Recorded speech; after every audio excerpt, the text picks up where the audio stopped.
What is good, everybody? It's been a while since I played Splatoon. I've been doing a lot of reflecting these few days. Realized I'm a bit stressed out, which is totally normal. Everyone deals with stress. And usually it does revolve like editing, spending a lot of time to the content instead of more time into myself. Yeah, basically. And so, I decided not to do that much talking to reduce editing, and also spend more time doing other games, like playing other stuff. Now, here's the other thing that's been stressing me out too. The heavy edit guide. Yeah, I gave up on that. Too much stuff. Spent too much time going over so many dumb details. Overall, I didn't see that important matchups. To me, it's I'm just better off explain things in a bullet point or something like that. Just get the point clear out there instead of going over this dumb detail that doesn't really matter in the long scale. So yeah, I'm just gonna take this opportunity to talk about those little details. Why not? Because I did put all the effort for something. And that'll be more easier for me personally. It'll be my weird dumb way.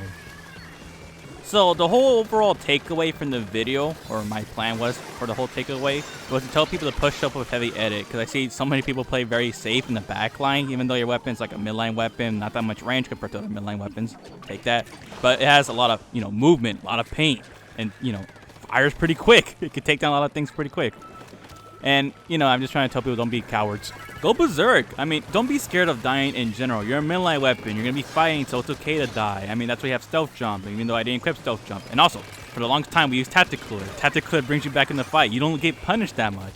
It's really, I don't understand why people don't push up with this weapon that much. Actually, no, I lied. I do know the reason. There's two reasons, basically. The first one being how long it takes to charge this weapon. 2 whole entire seconds. I know that's the reason why I didn't push up when I first used this weapon. And also because the weapon was not that strong. It wasn't good at painting. But that was one of the biggest reasons why I was, didn't want to push at all. And, compared to other splat names, they actually charge faster after going to the first full circle. And this weapon does not do that at all whatsoever, so it kind of sucks. Now, the second reason is that this weapon spends a lot of time standing, which makes sense. You're a splat lane. When you're a midline splat lane, you don't have that much range compared to a heavy or a hydra. So those weapons, they catch you before standing. You have to go push up while standing, which points you out to the enemy where you are most of the time. And, that's one reason I can see people not being, pushing up, because there's not that much cover in most of these maps, especially at the start of the game. Which is the reason why a lot of people play heavy edit on close range maps, close quarter maps, not far range focus maps. And the match is done, so talk about this later.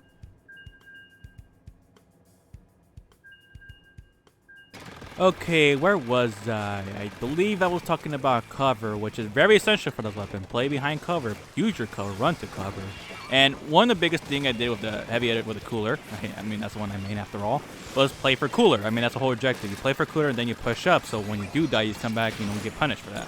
So yeah, just do that. For this weapon, though, you just gotta run to it, just swim to it. Just don't be afraid of dying. That's why I come back and stealth jump, so you just come back to the fight every time.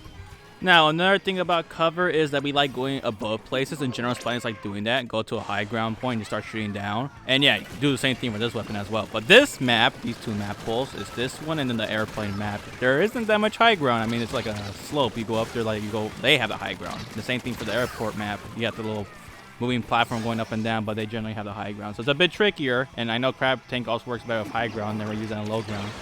But, you never get the best matchups or the best map because of rotation, of course. So you gotta make do what you have. Now, I always thought this weapon as a mix between a bunch of different splatnings. That's the whole point of the name. It's a heavy edit. It's a mini because it has the same movement speed and the same jump height. It's a hydra because it takes very long to charge. 2 whole seconds, I mentioned before. And heavy because it's just based off the heavy thing.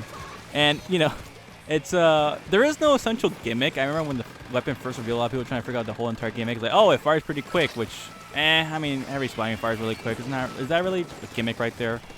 But yeah, it does fire really quick after, maxing this whole entire full 2 circles. And you play this weapon as a novice. You keep in the midline. You're fighting constantly. Or you consider like a mini. Even though I feel like mini should get a buff, or they should nerf this weapon, heavy edit. Because I feel like this is just a better version of mini. Sorry. But due to its movement being exactly the same as mini, you can close the gap the same way. And better because you have more range too. So, you stay behind cover and just wait for people to come close to you and then pop out and kill them. Simple as that. It's like, my cousin explained this like the beggar bazooka from TF2 where you just charge behind cover and then pop out after you charge a weapon all the way. It's like that, he says. Which, yeah, it's very interesting. Now, another thing you have to mention whenever you are fighting is when you're going to shoot them, enemies, at a max distance, you do have to lead your shots, especially when you're going from left to right. Not backwards and forward because, they're not moving from that axis at all.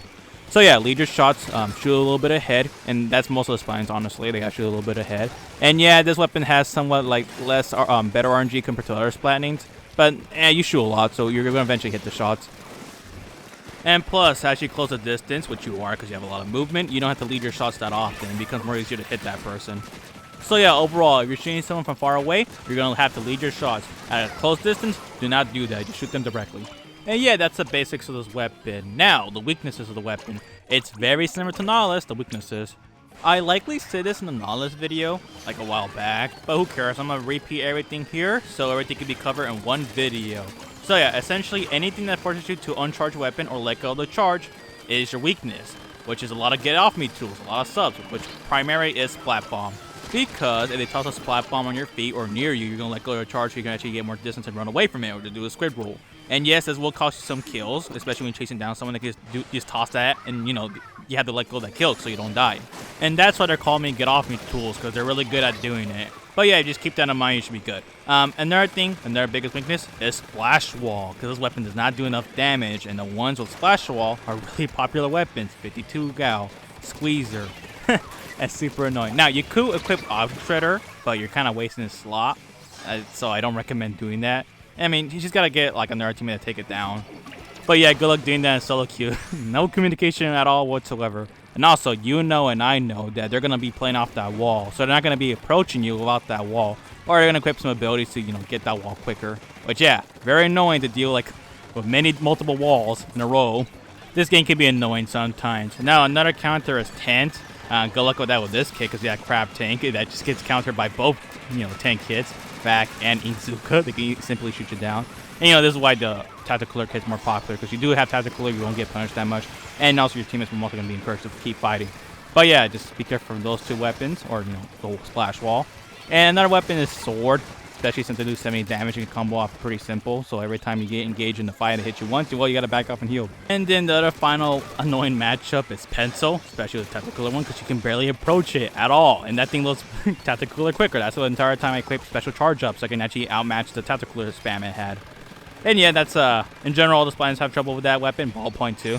Just Pencil, really hard to try to push up with that weapon. And the match is over.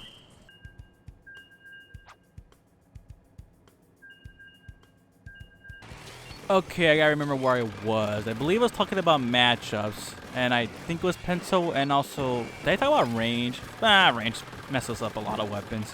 Who cares? Yeah, essentially, every other weapon that has less range than you, besides, you know, of course, the backline. Those weapons don't even worry about it that much. The backlines, if they kill, who cares? But yeah, everything else you should destroy. Even with this weapon, I don't care about dying. This weapon, you know, loads special really quick, even despite being 200. I mean, Tacticooler was 200. I load the special really quick, and then increase it to 210. Yeah, they're probably gonna do the same thing with this weapon too. That's the biggest nerf I could see this. And to be honest with you, I think the weapon is a little bit overtuned. I think a lot of weapons in Splatoon 3 right now are a little bit overtuned. But they're not gonna. The developers are gonna be too slow to change anything very quickly or dramatically. They're usually increase the points for special or do like small load changes. And for some reason, they keep buffing some other weapons, even though other weapons like Roller or Brellas, especially Brella weapons, need to get buffed. Because Brella weapons, if they were good, they'd be countering a bunch of shooters that are really annoying in this game right now. Okay, what else we should be talking about? I guess the kits like Curling Bomb and, you know, this being Auto Bomb. Yeah, you know, they're both good for get off me tools. I don't really use Splat Bomb to toss it off. I'm going to spend most of my time using the main weapon itself because I think that's way better. Curling Bomb, a lot of people are really way too negative on that thing. It actually paint low special, it actually gets people off. And for most of the time, I remember I use it for my own teammates. Just toss the Curling Bomb and they follow the trail. And yeah, you can also use it for movement, of course. But yeah, when you use Curling Bomb, you find its use case is really simple. And most of the time, it's more like a poke tool. You can just toss it like in like some narrow hallways, Ink Block Academy, Clan Blitz, like this little ramp. You know, you just toss a lot of ramp places. Or in general, choke points. Okay, this next one is going to bleed a little bit to the gear building, so I'm going to talk about Tacticooler. And yes, I said it before, you play for Tacticooler, which means you got to equip abilities for Tacticooler, special power-ups, special charge-ups, stuff like that. Don't build stuff on revolving around you like movement speed. Maybe a little bit, but personally, you want to get movement speed, use opening gambit, because those two combined actually work really well.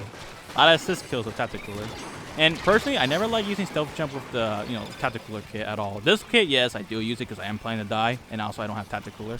And also, when you drink Tacticooler, you can actually get away from a lot of specials, Zipcaster, Crack, and just Squid Jump away. A lot of people keep forgetting that. You have a lot of Squid Jump, and you actually can get away from a lot of things, or Squid Jump to another person. And yeah, just remember that when you have Tacticooler.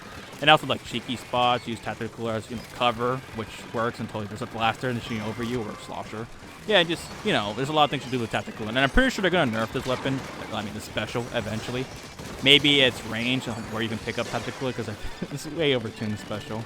But it's also a band-aid for like a lot of other specials right now in this game. I don't know. You can make a lot of people talk about this already. The problems and cons, the pros and cons of the special. But yeah, that's like for a separate time. Now, Crab Tank on the other hand, I already mentioned you gotta use it in the high ground. Don't try using the low ground. It is a get in tool. Really good at firing rate. And yeah, in this case, you pretend to be a backline for a few seconds, which is really good. And to me, every time you use Crab Tank, a lot of people are gonna be gunning for you. Either use a special. I mean, that was the whole point. They did a lot of changes like, hey, try strike, you get a buff. You get bigger, so you can take down, Crab Tank. Try Zuka, you get a buff. Now you can take down Crab Tank. A lot of things did more damage to, Crab Tank or Big Bubbler take more damage from Crab Tank. So yeah, like people are gonna try to take you down every time they see you, which don't worry about it. Just take down a couple people, you should be good. Just a good trade right there. And plus, as I said, you load this special pretty quick, so don't even worry about it. Okay, one of the last subjects, I believe so. Gear, what abilities should you equip? Let's go to the Tacticooler one first. And no, I'm not gonna have any images, it'll be kind of weird, so just listen. Okay, so the first one I like to recommend a lot for the first kit is special charge up. Of course, you have to outmatch a lot of other Tacticooler weapons, which is Pencil, that's your main enemy, your main nemesis, and special power up. Equip a lot of it. Either have like 23 seconds or like above 19. A little bit in between of those two numbers right there. So either like 1 or 2 mains of special power up. And for last ability, you can either use stealth jump. I don't like it personally. I'd rather equip more special power up, but that's up to you at that point. Okay, as for this kit, the second kit, you're going to be more traditional because you don't have access to Tacticooler, which lasts pretty long. So you don't get access to Intensify Action by default, or Ink Resistance, or Swim Speed Up. So now that means you got to equip those abilities. And yes, you're going to be more focused around your kit, yourself instead of your special or your sub. And yeah, that means you're going to be equipping a bunch of run speed. Very like traditional splatting stuff right there. Maybe Intensify Action, you want to have perfect RNG, or slightly better. And, stealth jump so you can come back to the fight, of course. And I went with comeback this time around because I am planning to die. I don't have problems with dying. And, cycle load in their special pretty quick. Yeah, pretty much overall very traditional splatting gear. And yeah, that's essentially all the biggest points I was going to talk about. I was going to talk about like a little bit of history and this heavy edit guide, some other little things that don't really matter. Comparisons of other splat lanes. Like, hey, this one actually does more damage. Hydro, you charge all the way. Really unnecessary stuff, and I'm actually kind of, finally got this out there, and, some way to help people out. Sorry I couldn't do a whole entire guide, because, that's very stressful, and I suck at that. Even though I tried doing my own unique way, I'm not good at doing guide videos. I talked a lot. It's gonna be very annoying when I have to edit this, because I do curse a lot, and yes, I have to edit all that out. Maybe I should not. I don't know. I spend too much time editing. Anyways, match done.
Okay, that does it for today. I even put an extra match right there. The last match, you can tell because I even put the new gear up there on the screen when that played.